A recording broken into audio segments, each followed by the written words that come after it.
ब्रह्ममुरारिसुरार्चितलिङ्गं निर्मलभासितशोभितलिङ्गम्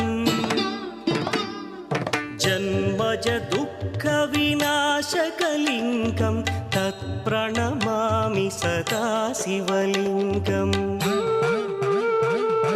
देवमुनिप्रवरार्चितलिङ्गं कामदहन करुणाकरलिङ्गम् रावणदर्पविनाशकलिङ्गं तत्प्रणमामि सदा शिवलिङ्गम्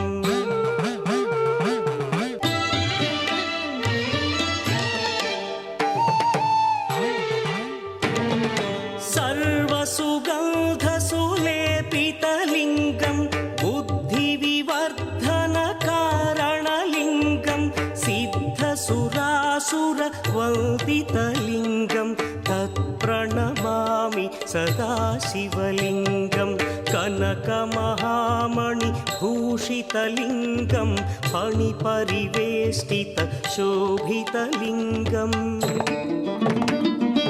दक्षसुयज्ञविनाशकलिङ्गं तत्प्रणमामि सदा शिवलिङ्गम् कुङ्कुमचन्दनलेपितलिङ्गं पङ्कजहार सुशोभितलिङ्गम् सञ्चितपापविनाशकलिङ्गं तत्प्रणमामि सदा शिवलिङ्गम्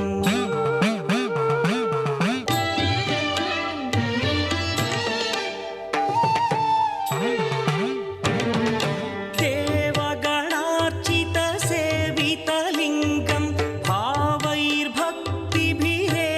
च लिङ्गं दिनकरकोटिप्रभाकरलिङ्गं तत्प्रणमामि सदा शिवलिङ्गम् अष्टदलोपरिवेष्टितलिङ्गं सर्वसमुद्भवकारणलिङ्गम्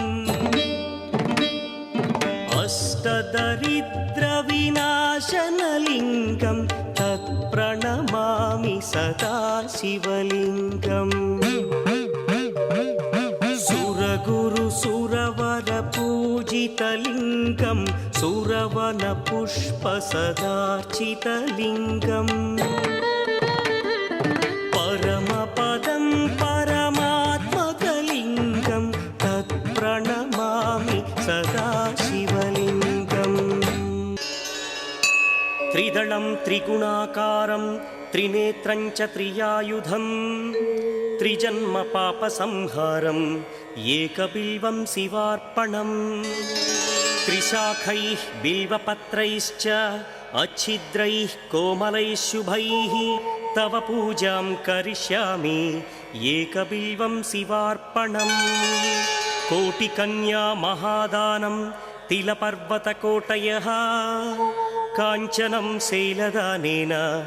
एकबिल्वं शिवार्पणम् काशीक्षेत्रनिवासं च कालभैरवदर्शनं प्रयागे माधवं दृष्ट्वा एकबिल्वं शिवार्पणम् इन्दुवारे व्रतं स्थित्वा निराहारो महेश्वरा नक्तं हौष्यामि देवेश।